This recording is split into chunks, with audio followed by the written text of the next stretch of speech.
So, welcome to episode 11 of The Strain, also entitled Dead End.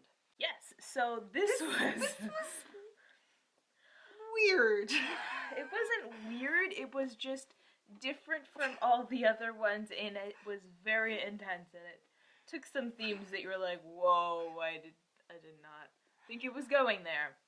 I turned to Chelsea at the beginning of this episode and I was like, this entire season has just been Eichorst looking for a new best friend. So we have a slumber party. In which Kesha is in the white room, chained up, and Eichorst is playing the host. He eats someone in front of her. And then breaks her neck so they're not going to rise from the dead. I like the bit where he's sitting on top of, the neck rock. And he's like, tell me something about you that you haven't told anyone before. And we're like, Are we playing Truth or Dare next? Really? Okay, so this is a very straight episode in terms of plot. Really, you have Setrakien's plot, and then you have the Kesha plot, which involves F, the rat catcher, and Nora. And then you also have Eichhorst's flashbacks. Yes.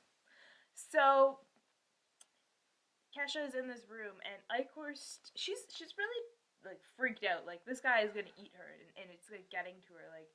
She's really showing signs that this is breaking her down.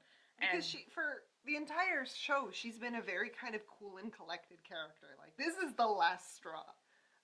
She has seen the turning process up close. Not fazed by it. But now she is trapped in this room. She is faced with her own mortality here. And Eichhorst is kind of on the slow descent towards crazy. At one point he slices up pineapple like you would serve to your guest, have some pineapple. And then she refuses to eat it, and he goes all Beauty and the Beast on her. It's like Misery. It was Misery. Stephen King's Misery. He has her, she's prone, she can't move, and he's being nice to her, but the next moment his personality could flip and he's gonna have her prone on the ground and stomping on her face. At first you're like, oh, this isn't so bad, they're gonna get to know each other, and he's gonna be like, tell me something that no one has ever told, that you've never told anyone before.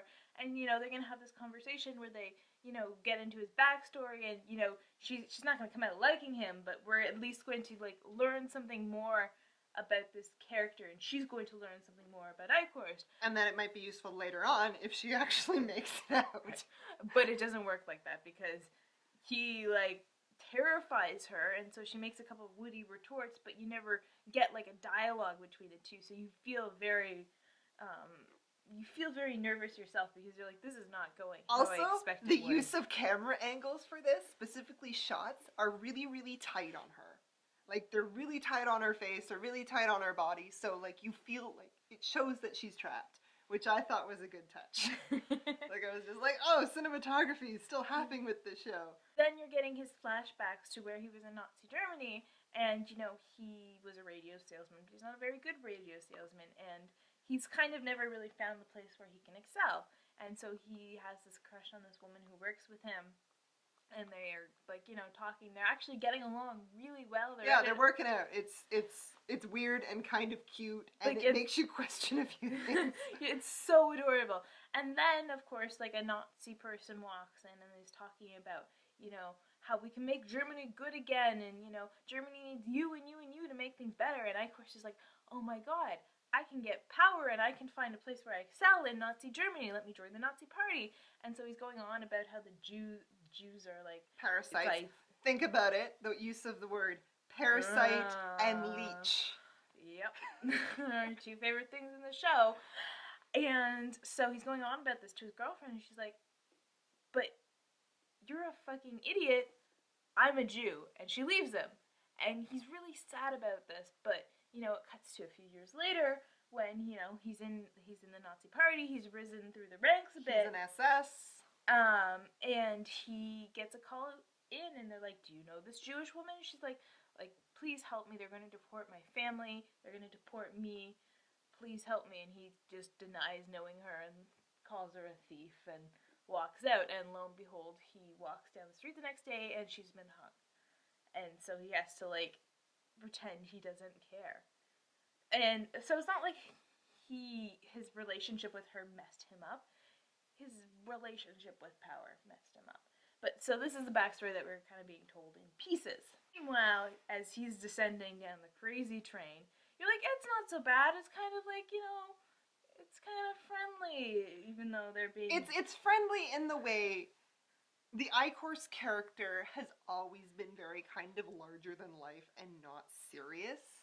Because he's always kind of hamming it up. Like, so if you go back and you look at some of his lines, even some of his lines in this episode, you're just like, this is a vampire apocalypse, guys. And he's having a tea party. Like, what? Like... Okay. But somehow this episode, specifically the scenes with Kesha, they dial it back to reality really friggin' quick. And it gets uncomfortable.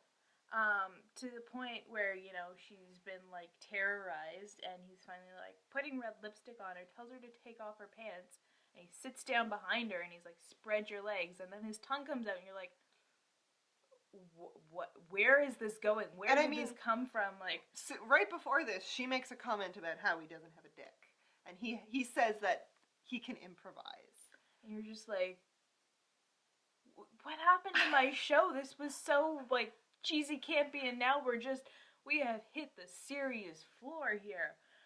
And, like, you're, like, floored, because on the one hand, you love Eichorst. He's, like, probably an awful person, but he's a fun character. He's a character that you love to hate and, like, love to watch you love to watch the actor just have the time of his life. And then you get this scene, and you're just like, I don't know how to, like, amalgamate the hamminess with... And I think part of it goes against everything that we've seen on the show so far. Like, the fact that when a vampire becomes a vampire, they lose a lot of those human urges. And, I mean, given their biology... They can't exactly propagate the species in the normal way. So, it was weird. It kind of came off as, like, a last-minute, like, scare tactic. Yeah, and not to, like, downplay sexual violence, but at the same time I was like, can't we have a horror show and feel uncomfortable without bringing in sexual violences that are only recourse to really shock people these days? So that's kind of what I was thinking, not that, like, sexual violence doesn't deserve to have a voice, but it was kind of, the show was doing very well without it, and it didn't quite fit. That being said, it did an amazing job to build tension. Oh, yeah. Like, it wasn't, like...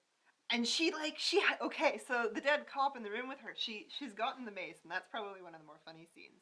Because he can kind of hear her shuffling around outside of the room while she's trying to, like, fiddle with the guy's, like, utility belt using her feet because she can't get there. And so he comes in to, like, catch her in the act, and she's busy stuffing her face with the pineapple on the floor. And just kind of like, what? You told me to eat the pineapple. Like, what do you want from pineapple? And so she maces him. Yeah, like, she just turns around because he's on the floor behind her, like, with his tongue out. Like, the stinger is out, and she just fucking maces him. And it was badass. Like, she just sat there and emptied the bottle on his face. And then she goes into, like, his pocket, like, gets the keys, unchains herself, and fucking books it.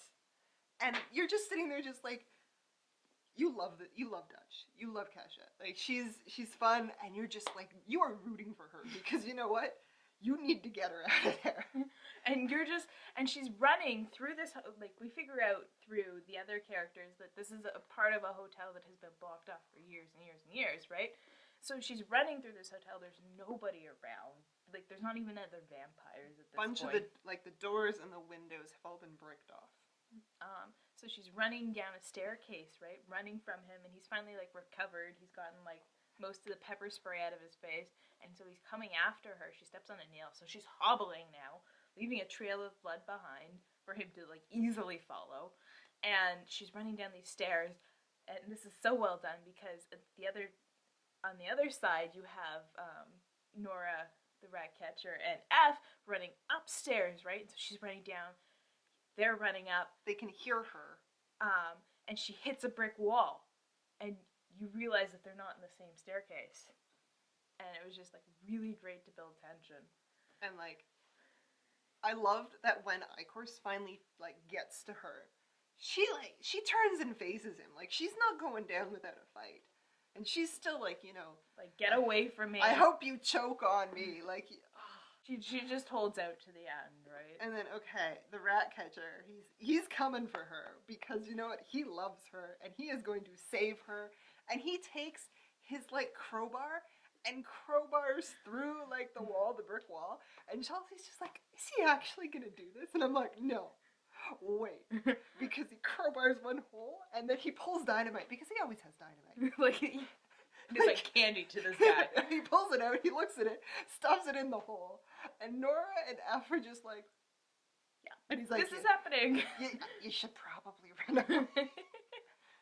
Blows a hole through the wall, and meanwhile, Eichorst is dragging Kesha by one foot, kind of like up the stairs and down the hall. And so they come in, and I'm like, long range weapons, guys, long range weapons! And silver grenade! Poof, and sparkles. And they get her, and they save her, and you're just like, oh my god. This was the most dramatic fucking thing. Because the thing is, Dutch is not a book character. They made her up for the show. So it's not like we have an idea of who's gonna live and die. She is a completely wild card.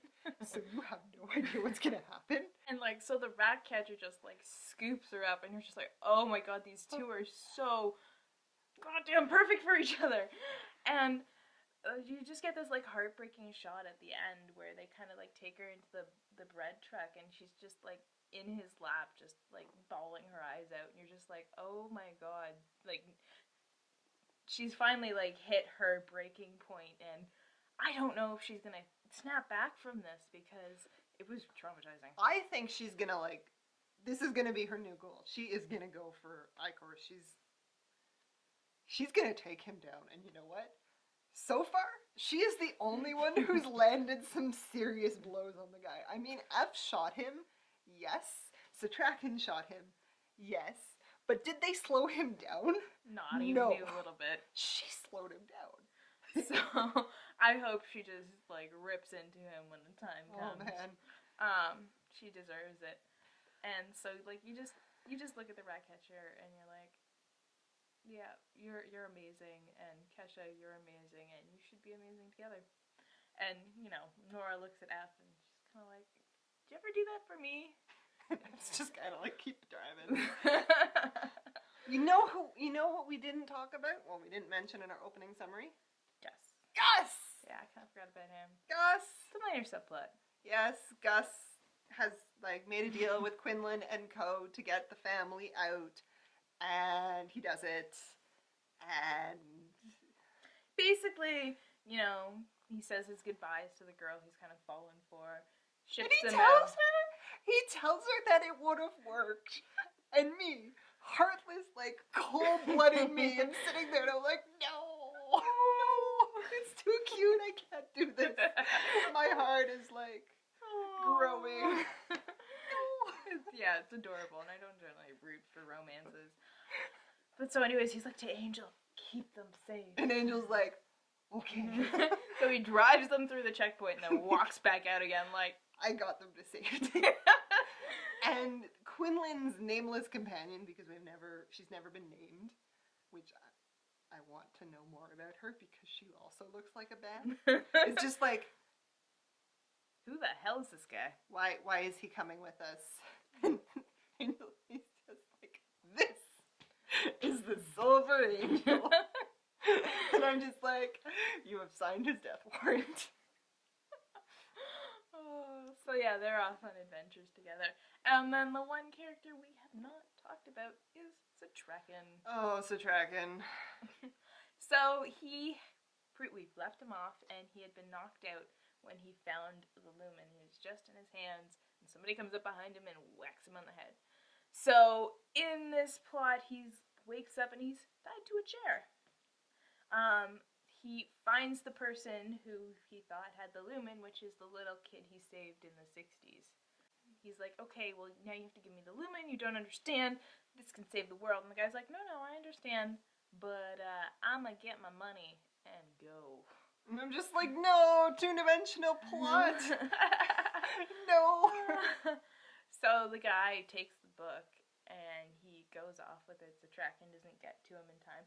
But ironically, he goes to the villains. No, well, they're not villains. They're gangsters. Yeah. That he had met in the beginning of the series, and he had told them to look out for the lumen. So there's a very good chance that Setrakien will be able to get this thing for a price. Oh, a lot of stuff happened. Another well-paced episode. Another episode where we were actually, like, feeling tension. And, you know, the show, like, for the last few episodes, it hasn't been really horror-esque. No, it hasn't, but it's been a lot of character building. Yeah, but it's also been extremely dramatic and extremely tense. Almost like a thriller, but not really, because... Yeah. I'm not complaining. I've been having fun. I mean... Eichorst, buddy. What the hell? But I guess that's what happens when you root for the villains. Yeah, you kind of get let down. Right, buddy? Hey. Not a lot of airtime. No, you didn't get much airtime, did you, Master? The Master wasn't in this episode. Not at all. But he rarely is, so I'm not surprised. He's like the big gun. So, on the whole, this series has been picking up after a couple of first episodes where you just wanted Zach to get eaten. You like, we're invested now. And we're invested on both sides. You know what they've done? What? They've cut F out. Yes, they have! He's not main plot since the going to Washington deal. Yeah, that was it. That was all they needed to do to fix the show. Jesus! So that was our vlog thingy for the 11th episode. What did you think? Tell us about it in the comments below. What did you think about the Eichorst scene? Yeah, because that's kind of the real sticking point of the episode. How you feel about that and how you deal with it. Especially if you enjoy Eichorst's character so much. Yeah. But anyways, so let us know. And if you like our videos, subscribe. See ya!